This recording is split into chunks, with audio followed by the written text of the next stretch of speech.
Hello everybody, getting ready to start on my next project.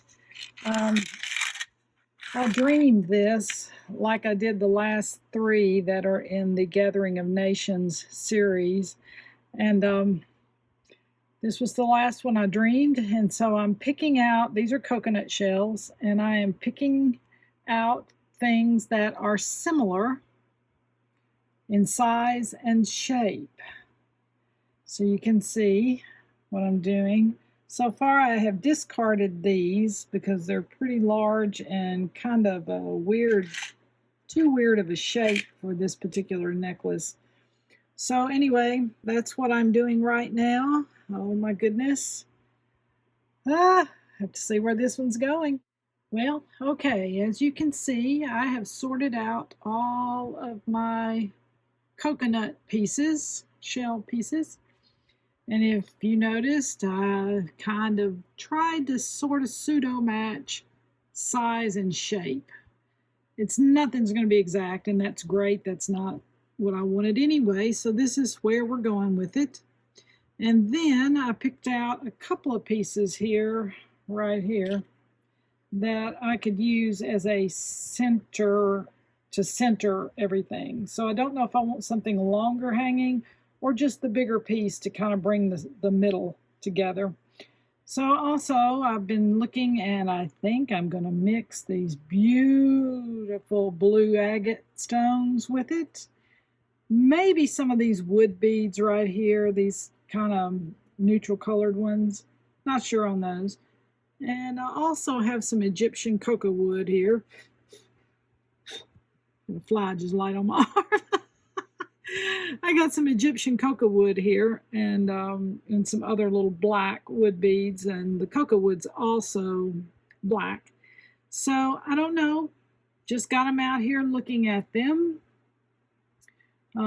This is one of the ones I had in a dream, so I have to kind of lay out what I saw, and then we'll wait to see what the creator tells me goes into the middle. Okay, so here is where I believe we're supposed to be going.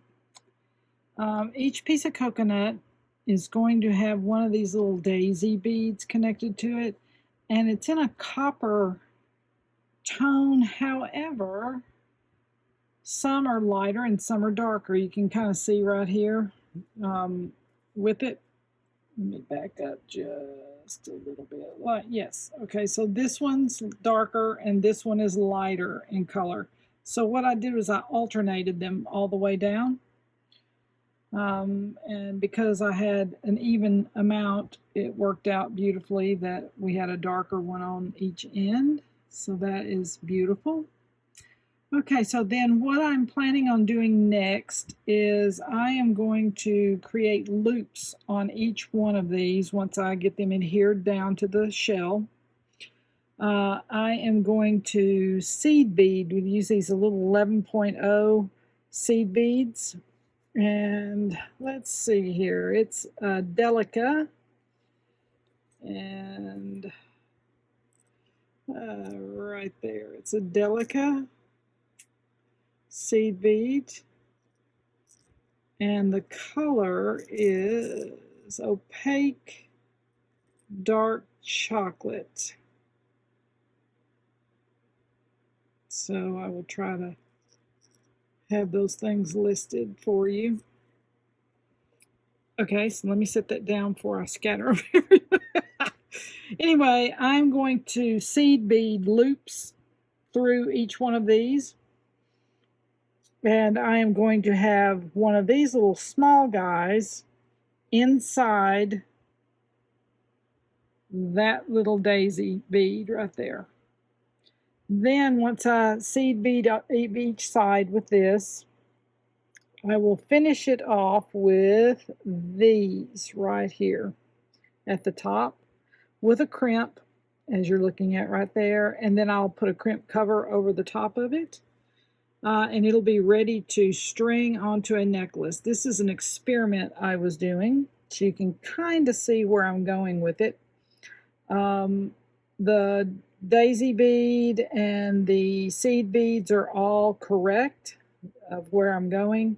but I am not going to have the hoop on the top.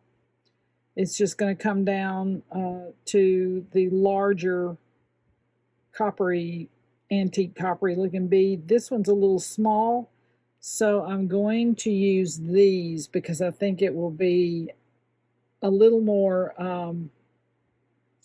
what's the word, fitting for the size of it. So, but this is where I'm going, just so you'll kind of know. Hope you're working on a fantastic project today. You know, we get inspired by so many different things, and I do have dreams, and this was one of them. So I'm just working out the minute details now. All right, back to the seed beads. When I get down the road, I'll get back with you.